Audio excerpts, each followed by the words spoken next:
Hi, my name is Marion Wilkens, and I'm working for more than 10 years as a leader of the Alpha1 Germany Association.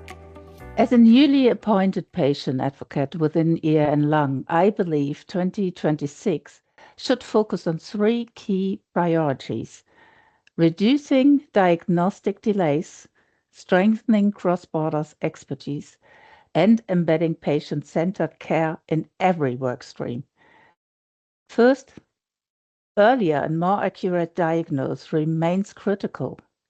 Many rare lung diseases, like Alpha1, still faces average diagnostic delays of several years.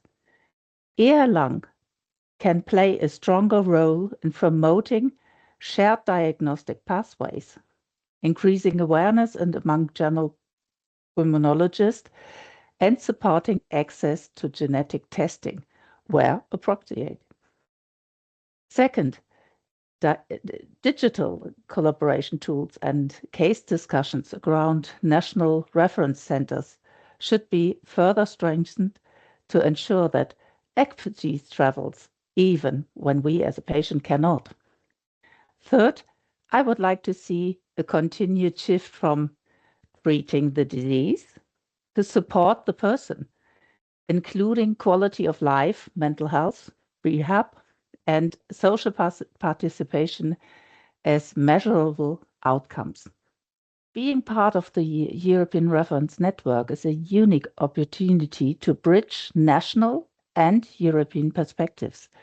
Through ERN-LUNG, I hope to learn from best practice in other countries. For example, structured care pathways, patient registries, and integrated multidisciplinary care. At the same time, I hope to contribute insights from our national patient community. What works in patient-led advocacy, how we support newly diagnosed patients, and how we engaged with policymakers. This exchange can directly benefit patients in my country by accelerating knowledge transfer. Instead of reinventing solutions locally, we can adopt models that are already working elsewhere in Europe that shortens timelines and improves care quality more quickly. In many countries, as far as I know, ERN-LUNG is represented through official designed national reference centers. Also here in Germany. And these centers normally collaborate with the ERN-LUNG on complex case discussions, research projects, and guideline development. So patients can definitely benefit through these. And here in Germany, as far as I know, we have some Zentrum für seltene Erkrankungen. So it's a centrum for rare diseases, like we have in Heidelberg, for example.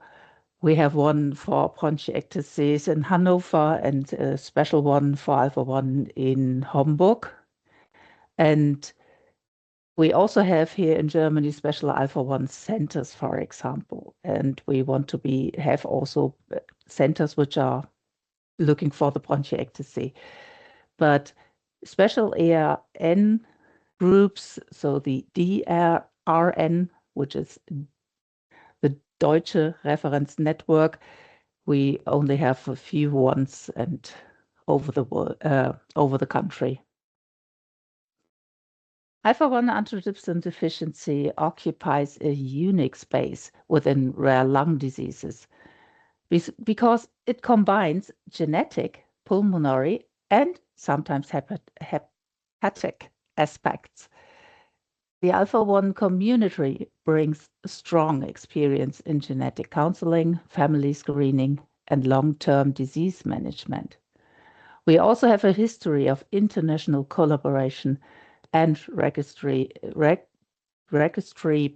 research, like we have here in Germany, for example, 25 years of experience as a patient organization. Another strength is our emphasis on patient education and self-management. Many individuals with Alpha-1 actively monitor their condition and engage in shared decision-making. This culture of empowerment can be valuable across ERN-LUNG. I believe personally within the European Patient Advocacy Group, the ePAG, I see really opportunities to further develop practical, patient-friendly resources tailored to the Alpha1 community. Some examples, we might have clear multilingual educational materials explaining genetic testing and family screening, which is especially with a view to the future, very necessary to understand where the disease begins and how the genetic works. For example, we can have more advocacy toolkits to support national reimbursement decisions. We could have training modules for patient representatives on research literature and peer support frameworks that can be adapted across countries. By aligning these activities with ERN-LUNG priorities, we can ensure that Alpha1 perspectives are embedded in broader strategic initiatives rather than remaining disease-specific silos. So more, you can have Alpha1, you can have bronchiectasis, COPD, and asthma as well, like I have. And not only look at one disease, you always have to look over the table or over the plate and see on the right side is this, on the left side is this, and all these together makes more sense to have a view on. Normally in patient organization, people who are working there are on voluntary basis. They get no money. They have also no time, but because normally they have to do a lot for their disease, maybe for the family, maybe also they are working. So whatever we do, we cannot do so much as we would like to because voluntary basis means a limited time. So what we really should do is have a focus on the main points and bring together the patients to strengthen these work and not to double the work. So ERN-LUNG's strength lies in bringing together patients, clinicians, and researchers in one structured framework. Over the coming years, I see collaboration becoming more co-creative rather than consultative. Patients should not only be asked for feedback at the end of projects, they should be involved by the early phase, by the design phase already. Whether it is in guideline development, research protocols, or educational initiatives. Patient organization adds the most value by providing real-world insights into unmet needs, supporting dissemination and implementation of guidelines. Our value is facilitating recruitment for research and registries, as well as advocacy for policy engagement and at national level. So true partnership means recognizing lived experience as complementary experience. So the best way is whatever happens, we always there help to bring our view to the physicians and researchers because it is all about us. It is all about patients. Don't forget that. Patient representation is fundamental because healthcare systems are ultimately designed to serve people, not disease. For me personally, this role is about ensuring that decisions made at a European level reflect daily realities, such as access barriers,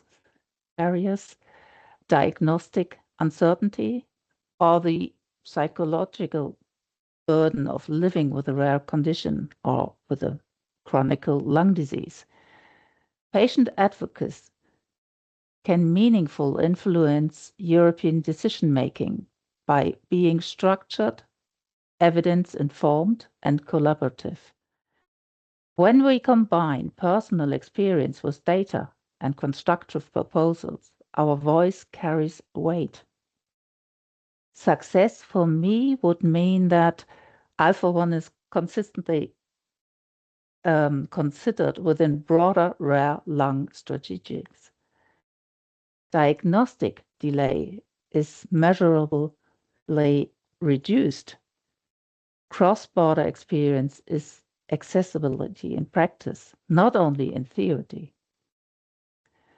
Patients feel informed, empowered, and represented. Success would mean contributing to a culture within ERN-LUNG where patient input is not symbolic but structurally embedded, and where the Alpha1 community is recognized as an active, constructive partner in shaping the future of rare lung care in Europe.